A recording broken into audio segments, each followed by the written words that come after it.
Hello everyone, কেমন আছো? আশা করি সবাই ভালো আছো আর আমিও খুব ভালো আছি। তো অনেক দিন পরে আমি একটা ভিডিও দিচ্ছি, আর এতদিন আমি ভিডিও করার সময় পাইনি, আর আমি ভিডিওটা না একা একা কন্টিনিউ করতে পারি না বলে আমি ভিডিওটা করতে পারি না। তো এখন বাপের বাড়িতে এসেছি, কারণ আমার ঠাকুমা মারা গেছে আজ 8 দিন 9 দিন হয়েছে। তো আজকে কিন্তু ঘাট শ্রাদ্ধ, এটাই বলে হয়তো। তো সেটার জন্য মানে 2-3 দিন ধরে বেশ কাচাকুচি হচ্ছিলো, আর আজকে কিন্তু লাস্ট কাচাকুচি। তো আজকে অনেক কাজ করছিলাম, দেখতেই পাচ্ছ, জামা কাপড় মেলা টেলা। তো প্যান্ডেল কিন্তু এখনও পুরোটা কমপ্লিট হয়নি, তো আজকেই কমপ্লিট হওয়ার কথা। তো সেই হিসাবে সব কাচাকুচি হয়ে গেছে। আর এখানে দেখতেই পাচ্ছ এই যে জেঠিমা আমাদের আমাদের যে মারা গেছে তার বৌমা, আর এখানে ব্রাহ্মণ মশাই বসে আছে। ওরা আমার কাকাদের সব কিছু রেডি হয়েছিল না বলে উনি বসেছিল। আর এখানে আমার ছোটো কাকা। তো প্যান্ডেলটা তোমাদের সাথে আবার শেয়ার করে নিচ্ছি। এটা কিন্তু এখন বাড়ির পরিস্থিতি এটা, তো একটু পরে কিন্তু এটা থাকবে না। তো তোমরা দেখতে থাকো। আর এখানে আমার দাদা আমাকে ডেকেছে, আর আমাকে দেখিয়ে দিলাম যে টাকলু করার আগে, আর এটা হলো টাকলু করার পরে। তো তোমরাই বলো কেমন লাগছে অবশ্যই। আর এটা হলো আমার নিজের ঠাকুর দাদা। তো ওদের দেখিয়ে আমি একটু তোমাদের সাথে একটু কথা বলে নিচ্ছি। তো আমি এখন স্নান করতে যাব, স্নান করে এসে আমি রেডি হব, হয়তো বাজারে যাব একটু পরে, ইচ্ছা ছিল। তো আমি স্নান করে আসি। তো স্নানটা কমপ্লিট হয়ে গেছে, নখ করে নিয়েছি। তো স্নান টান করে বসে বসে তোমাদের সাথে একটু গল্প করছিলাম, আর বাড়ির এখন প্যান্ডেলটাও তোমাদের সাথে একটু শেয়ার করব। তো চলো দেখতে থাকো। আর এখনও কিন্তু সকাল থেকে কিচ্ছু খাইনি, কারণ বাড়িতে এখনও রান্না হয়নি। তো এই যে বাড়ির এখন এই যে তোমাদের সকালে তো দেখিয়েই দিয়েছি এই সকালের প্যান্ডেলটা। আর এটা হলো দুপুরবেলায় প্যান্ডেলটা পুরোটাই কমপ্লিট হয়ে গেছে। আর উঠোনটা কিন্তু অনেকটাই বড়, ক্যামেরাতে অনেকটা ছোট লাগছে তাই না? তো অনেকটাই বড়। তো এই যে দেখিয়ে দিলাম। আর সকাল থেকে খাইনি যেহেতু চোখ মুখ একদমই শুকিয়ে গেছে। তো ঘাট শ্রাদ্ধর পর তারপরে রান্নাটা আমি বসিয়ে দেবো।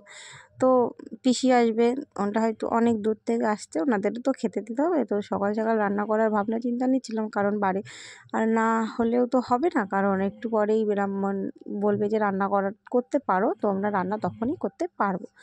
তো চলো রান্নাটা বসিয়ে নেবো। আর একটু পর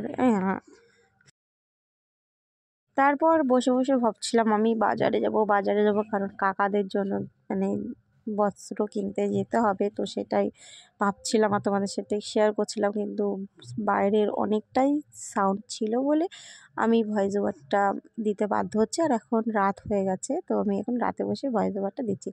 আর খিদে পেয়েছে, যেহেতু রান্না হয়নি সেহেতু আমি পিসি আসছিল, তো ওনাকে বলেছিলাম মিষ্টির দোকান থেকে পরোটা আনতে। তো আমি আর আমার পিসির মেয়ে বসে পড়েছি খেতে।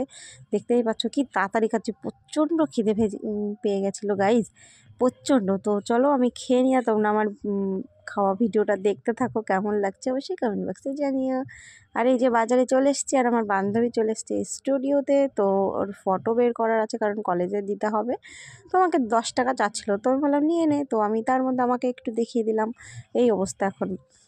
আর এই যে বাড়িতে চলে এসেছি, অনেকটাই রাত হয়ে গেছে, 7টা হয়তো বাজে। তো অনেকটাই রাত, গ্রাম বুঝতেই পারছো। আর এখানে আমার জেঠুদের জন্য জেঠু কাকাদের জন্য ফল তৈরি করার ছিল।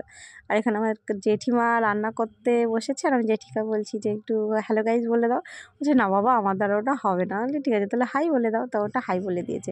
তো এটা কিন্তু আজকের থেকে আমাদের বাড়িতে রাতের খাওয়া এখান থেকেই শুরু হবে। তো দেখতে পাচ্ছি এই যে আমার কাকিমা, এনার শরীরটা কিন্তু বেশ খারাপ। তো প্রেগনেন্ট অবস্থা, বুঝতে পারছো। আর এই যে এই কাকিমার শাশুড়ি, আমার ছোটো ঠাকুমা। তো ওনাকে একটু দেখাবো বলছিলাম, উনি আমাকে দাঁত দেখিয়ে দিল। তো সেটাও তোমাদের সাথে একটু শেয়ার করে দিলাম, দাঁত ফাঁকা ফাঁকা। বাড়ি এসেছি, এসে দেখে আমার ছেলে খুব দুষ্টুমি করছে। আর ওখান থেকে বললো যে বেগুন নিয়ে আয় বাড়ির থেকে যদি থাকে। তো বাড়িতে দেখি এতগুলো বেগুন আছে, কারণ কটা দিন বেগুন শুদ্ধ আলু সিদ্ধ খেয়েই কাটিয়েছি, তো কটাই ছিল। তো সেটাও তোমাদের সাথে শেয়ার করে নিয়েছি। আর এই যে এসছি, এসে দেখি জেঠুরা চলে এসছে, কোথায় যেন একটা গেছিলো, এসে দেখছি যে চলে এসছে। তো জেঠুকেও দেখিয়ে দিলাম। আর এটা হলো আমার ছোটো ঠাকুমা আলু চাল দিয়ে নারকেল দিয়ে কী দিয়ে মাখিয়েছে, কলা টলা দিয়ে। তো সেটা তো সবাইকে দিচ্ছিল, আর উনিও খাচ্ছিল। আর এখানে আমার পিসিকে আমি অনেক দিন পর পেয়েছি। সুখ দুঃখের গল্প বলছিলাম। আর বলো তো আমাদের দুজনকে কেমন লাগছে বলো তো, মনে হচ্ছে আমরা পিসি ভাইজি। আর এখানে আমার ঠাকুমা কিন্তু সুগারের পেশেন্ট, তবুও মিষ্টি খেয়ে যাচ্ছে, আর ঠাকুরদাদা বকেই মানে ছোটদা বকেই যাচ্ছে।